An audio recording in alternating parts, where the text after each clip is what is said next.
Well, we got an early start to this season with the new rules and the fact that we could practice 4 hours a week. I think we've got a real jump on the start of the season, but our players are tired of hitting each other and looking forward to playing a quality opponent, and that starts on Saturday night against the University of Lethbridge. 2 years ago, they came in here and beat us in overtime, and they play real hard and smart. A lot of major junior graduates, so it's an opportunity for our players to play against a real opponent. So we're excited.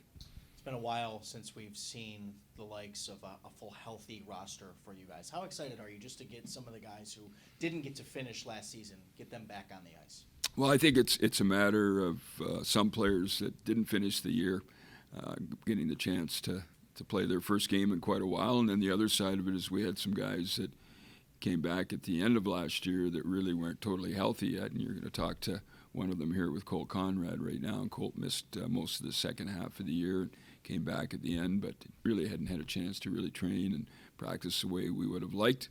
But the guys have all had a month now of some real quality practices. I think in terms of our conditioning level and our overall team play, we're ahead of where we were at this point last year. And we're excited. We've got a quality group of upperclassmen, and we've got a real young team. Again, we've got 17 sophomores and freshmen that are on our roster right now. But it is going to be that group of seniors and juniors that we're going to be counting on.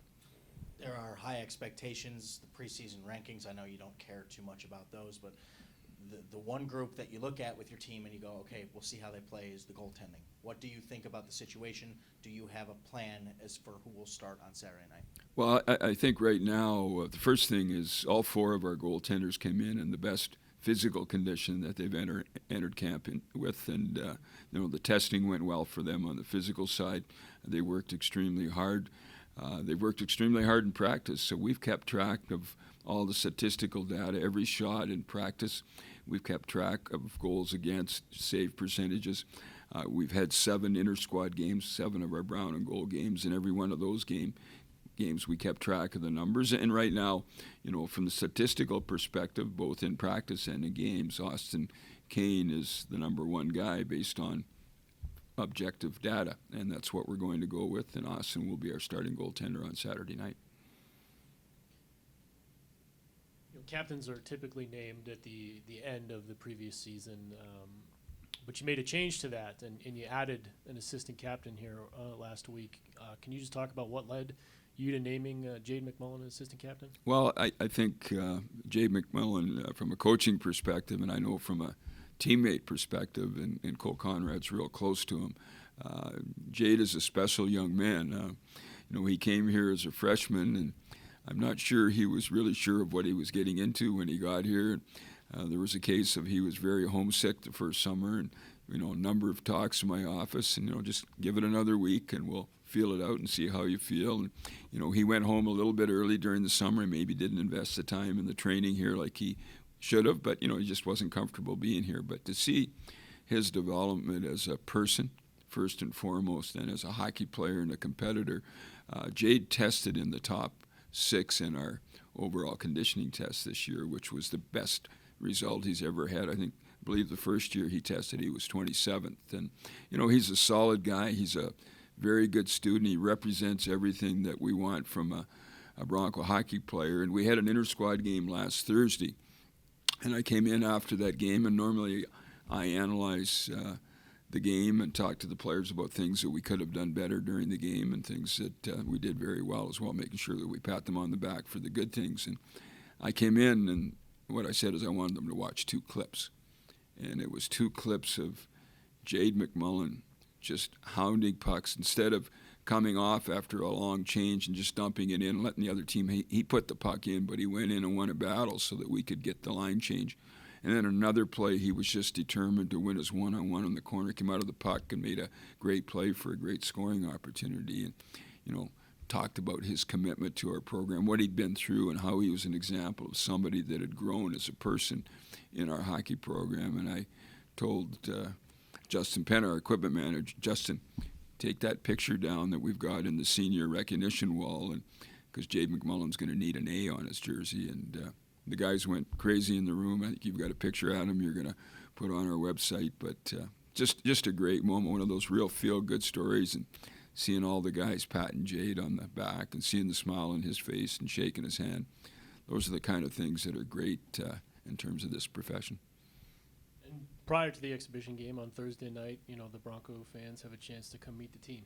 Yeah, 6:15 on Thursday night. It's a fun night for our players to be here, for the fans to get to come and share some pizza with them, get some autographs, skate with them. We'll have our new team posters that all of the fans coming will get a copy of that. They'll be able to get the players to sign that. And, we've got some pretty quality hockey players on this team, and opportunity for the fans to come to get to know them and skate around with them. And obviously we'll have 8 of our fresh new players out there that they haven't seen before. So a chance to get a look at our team on a personal basis a couple nights before we start to battle in real games. Last one from me. Back on, the rankings will change a lot, but I think the one thing it does mean is that there's a big buzz around this group, that this group can do something special. Do you feel that? Do you feel that this is one of the better, maybe the best teams you've started the season with in your time here? Well, as you mentioned, the bottom line is you wanted to be able to say at the end of the season that this was the best Bronco group that we've had here.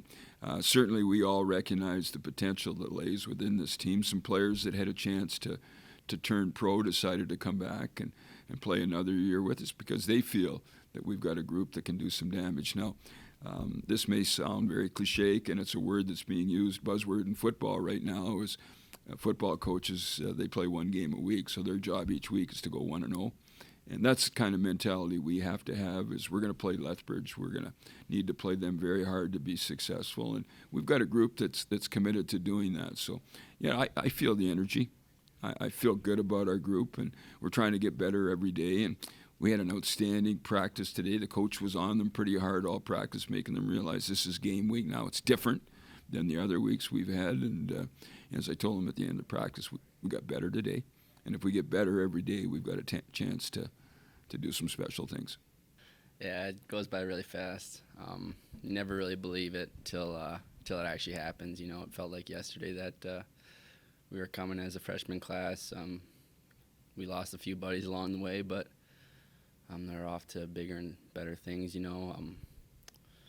But yeah, it's gone by really fast, and it's been a blast. So really excited. There will be no surprises in your questions. You just heard a lot of what you're going to hear again. But the expectations around this program, specifically this team, how good can you guys be? Do you feel that? Yeah, definitely.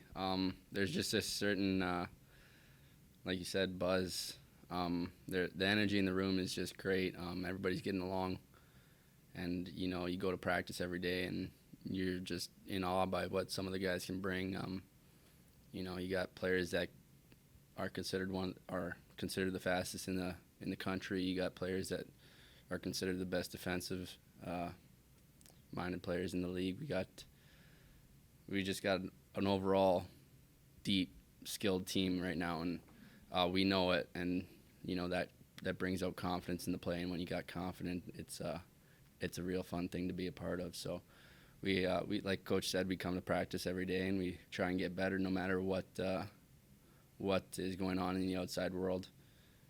We know that we have to work for it. We're not going to just get handed anything to us. So we practice every day with the mindset of being in the present, getting better, and then we look forward to the next game and the next game only. We're not looking forward to the end of the year yet because we're not there. So we work hard every day, and we know good things will happen.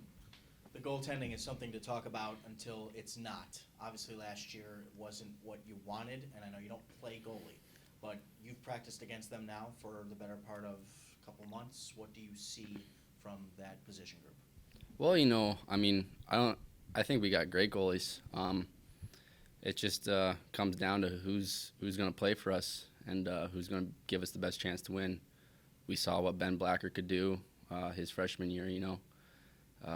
We got to see Trevor Gorsuch play in a couple games and see what he brings to the table. We get to see what Austin Kane brought to the table last year in a few games. Coming into relief his first game against the number 1 seed, and he helped us come back and win that game. So, and then we got Will Massey. He's practicing every day and pushing those guys to be better. We haven't seen him in a game yet, but nobody's counting him out. He works hard every day. So honestly, I think we'll be really good in the goalie situation this year. We're really excited to see what they can do for us. And coach is always talking about that 92 save percentage, and as a team, we're fully expecting it out of them, and we know they can get the job done for us. A lot of new faces out there on the ice for you with 8 freshmen. When you get a chance to watch, who stood out for you? That's a tough question because they're all different players. Obviously, you got Matthias Samuelsson and Paul Cotter coming into the team being drafted, and those are two obviously special and gifted players. It was exciting to see what they could bring to our team and see where they will fit in, and just the buzz around those guys is kind of exciting for them as an outsider. But then you got the other freshmen coming in, and we think they can be everyday lineup players too. We don't single out anybody. So, on my line I got Paul Cotter, but I also played with Jamie Rome and Brett Kingston, and they fit in well. They do their job, and we're honestly just excited to see what each and every one can do. They're all different players, but we all expect the most out of what they can do, and I hope they help us out, and it'll be a fun year for them. And then, how good was it to see Jade get made an assistant captain? Yeah, that's pretty awesome. He's been one of my closest friends since I got here. We didn't live together sophomore year. I lived with Oliver Caskey, and then he left, so I kind of was hanging out with those guys, meaning Jade McMullen, Corey Schooneman, Matheson Icapelli, and then we moved in together. Jade, Corey, and I moved in together last year with Neil Goff, and then this year again we're living together with Ethan Frank. And the bond you build with guys that you live with is just something special, and then you add that to coming to the rink every day, playing with him, and seeing his work ethic, and coming off double hip surgery and work. He's probably, since sophomore year, he's put in the most hours of recovery. He's takes care of his body because he knows the consequences of not doing it. So just to see coach come in after practice, and I kind of had this feeling that he was going to do something special with the shifts. They were both of Jade. And then as soon as he turned to Justin and started talking, I started getting all antsy and jitty because I'm Jade's stallmate too. So I started patting him on the back, slamming my fist against the wall, making some noise. And Jade I think he had an idea too because he was kind of looking down at his feet, smiling, and it was just a great time. All the boys came over, congratulated him, and you couldn't wipe the smile off his face. So just an awesome time. Being hurt is never fun. Last year, you're one of many who missed a lot of time. Does it make you appreciate it even more when you can't be out there, and how good, I guess, does it feel now to be back and be healthy? Yeah, definitely. I don't think anybody ever takes it for granted because with the team that we have, or a team that we always have, I guess, you're always pushing to get in the lineup. You're always playing against great players in practice, and if you make it in the lineup on the weekend, you count your lucky stars. But definitely being taken out of the game for weeks on weeks, sitting there with Wade Alice and just knowing you want to be out there together, but you physically can't. That's the worst feeling, especially when we started losing games. That's just tough to see. But I don't think there was any bigger cheerleaders than the guys sitting out with the injuries. And then you got Hugh McGing who also was hurt playing through it though. And you really respect that because not a lot of people will do that or push through the pain. So definitely kind of puts it into perspective for sure. Meaning you just gonna give it all every time you're on the ice, I guess. Every shift matters, you don't know what's gonna happen the next one, so it's definitely important, and it's gonna be a lot of fun this year, I think, especially with that in the back of my mind.